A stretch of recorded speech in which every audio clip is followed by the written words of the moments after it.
আমি প্রফেসর মোহাম্মদ আব্দুস সবুর। আমি দীর্ঘদিন মেডিসিন বিষয়ে শিক্ষকতা করছি এবং এই বিষয়ে প্র্যাকটিস করছি। বর্তমান সময়ে ডেঙ্গু প্রচলিতভাবে যেভাবে আমরা বলি, আসলে এটার সঠিক উচ্চারণ হলো ডেঙ্গি। তো ডেঙ্গি আমাদের জন্য সবচেয়ে বড় একটা জনস্বাস্থ্য সমস্যা।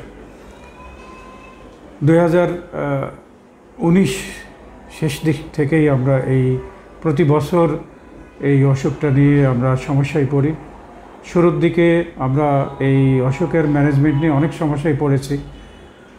তো আস্তে আস্তে আমাদের এই বিষয়ে জ্ঞান বেড়েছে এবং আমাদের চিকিৎসা সম্পর্কিত যে ব্যবস্থাপনা সেটারও ধীরে ধীরে উন্নতি হয়েছে। ডেঙ্গির ব্যাপারে যেটা সবচেয়ে গুরুত্বপূর্ণ সেটা হলো এর প্রতিরোধ। ডেঙ্গু প্রতিরোধ করা উচিত। প্রত্যেকেরই এ ব্যাপারে সচেতনতা অবলম্বন করা উচিত। যেমন ঘরের আশপাশ পরিষ্কার করে, এটা সবাই জানে যে যেখানে জমাট বাঁধা পানি থাকে বেশ কদিন, সেই পানি যেন না থাকে। কারণ ডেঙ্গির যে এডিস মশা, এটা বদ্ধ পানিতে এর বংশ বিস্তার করে। তা আমরা যদি বাসার আশেপাশে এই জিনিসগুলো খেয়াল করি তাহলে এই ডেঙ্গুর প্রতিরোধটা আমরা অনেকাংশে বন্ধ করতে পারি। বাকি যেটা থাকে যে ডেঙ্গির ভাইরাস সারা বছর ধরেই কিছু কিছু কন্টিনিউ করে।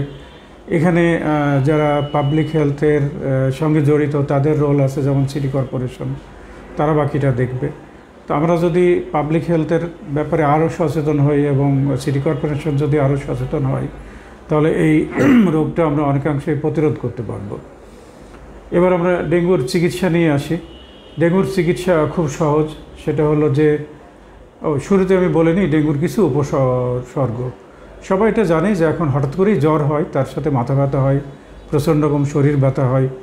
বাকি কিছু উপসর্গ আছে যেগুলো এক এক সময় এক এক রকম হয়। যেমন এইবার অনেক বেশি বমি হচ্ছে, অনেক বেশি ডায়রিয়া হচ্ছে। অন্যান্য বছর আমরা দেখেছি যে অনেক বেশি মাথা ব্যথা হয়েছে, অনেক বেশি শরীর ব্যথা হয়েছে, কিন্তু এবার এই দুটো উপসর্গ আমরা অনেক বেশি দেখছি। একটা হলো যে বমি এবং পাতলা পায়খানা।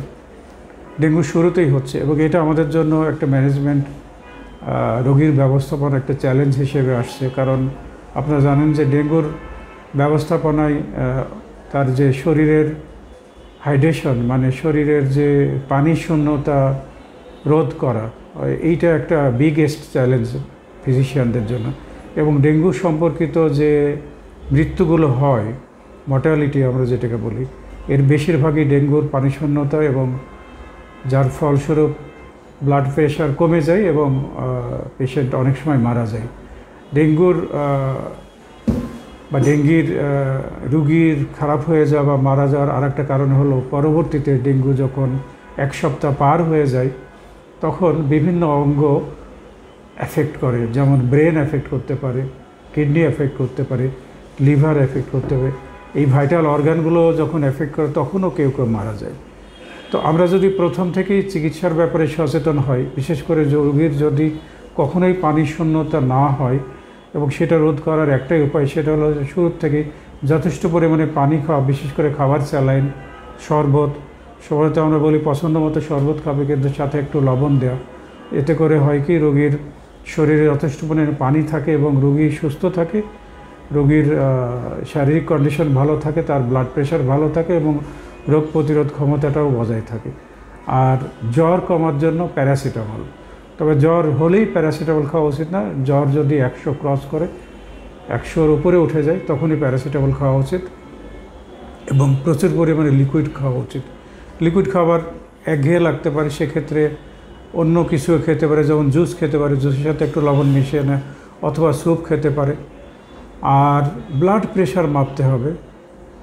ডেঙ্গি জ্বরে একটা পর্যায়ে দেখা যায় যে ব্লাড প্রেশার ওপরেরটা আমরা যেটা বলি, অর্থাৎ সিস্টোলিক ব্লাড প্রেশার, এটা কমে যায়। এটা যদি কমে যায়, ধরুন 100-এর নিচে চলে আসলো, আবার নিচের প্রেশার যেটাকে আমরা ডায়াস্টোলিক প্রেশার বলি, এটা অনেক সময় নর্মাল থাকে, কখনো কখনো কিছুটা কমে, কখনো কখনো কিছুটা বেড়েও যায়। তো ডায়াস্টোলিক আর সিস্টোলিক প্রেশারের যে পার্থক্য যেটা, এটা অন্তত 30 থাকলে ভালো। 30-এর নিচে আসলে এটা একটা ওয়ার্নিং সাইন, এটা একটা বিপজ্জনক সংকেত। এটা ডাক্তারদের জন্য এবং রোগীদের জন্য যারা প্রেশার সঠিকভাবে মাপতে পারে। তো আমরা এসব ক্ষেত্রে রোগীকে আমরা যথেষ্ট পরিমাণে তখন ইন্ট্রাভেনাস মানে আইভি ফ্লুইড দিই, রোগীর শিরায় আমরা স্যালাইন দিই। আর এটা অন্যান্যভাবেও অন্য কিছু লিকুইড ইনজেকশন দিয়েও আমরা এটা প্রতিরোধ করতে পারি। তবে প্রতিরোধের সবচেয়ে ভালো উপায় হলো শুরুর থেকে যথেষ্ট পরিমাণে স্যালাইন খাওয়া। ডেঙ্গু রোগীর আরও কিছু সতর্কতামূলক সাইন আছে, উপসর্গ আছে, যেমন অতিরিক্ত বমি, কোনোভাবেই বমি বন্ধ হচ্ছে না, রোগীর পেটে খুব ব্যথা হচ্ছে, রোগী বাথরুমে যেতে বা হাঁটতে গেলে মাথা ঘুরে পড়ে যাচ্ছে, চোখে অন্ধকার দেখছে, তখন বুঝতে হয় যে প্রেশার কমে গেছে। অথবা তার প্রস্রাব লাল হচ্ছে, প্রস্রাব হলুদ হচ্ছে। এই সমস্ত উপসর্গগুলো হলে রোগীকে তাৎক্ষণিক ডাক্তারের পরামর্শ নিতে হবে।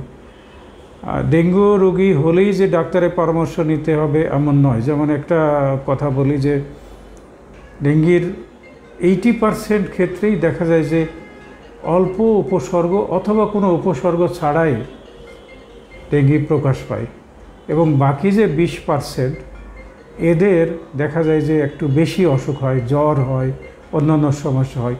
এবং আমি যে সমস্ত সতর্কতামূলক উপসর্গ বললাম এগুলো খুব কম মানুষদের হয়। তো আমরা বাসাতেই চিকিৎসা নিতে পারি। আমরা বাসায় প্যারাসিটামল খাবো বা রোগীকে প্যারাসিটামল খেতে হবে, ডেঙ্গি রোগীকে যথেষ্ট পরিমাণে তরল খাবার খেতে হবে। আর যে সমস্ত ওয়ার্নিং সাইনগুলো বললাম, যেমন মাথা ঘুরে যাওয়া, চোখে অন্ধকার দেখা, হাঁটতে গেলে পড়ে যাওয়ার মতো